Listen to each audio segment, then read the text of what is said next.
How to fix Wslregisterdistribution failed with error 0x800701bc. 1. Update Windows. 2.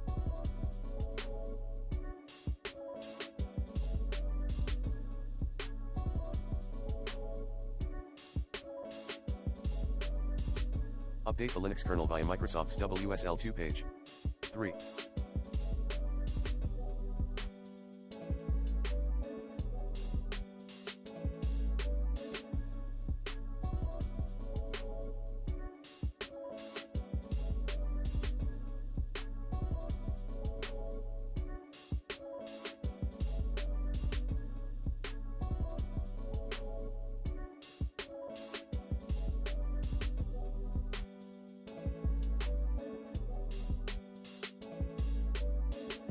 Enable Virtual Machine Platform.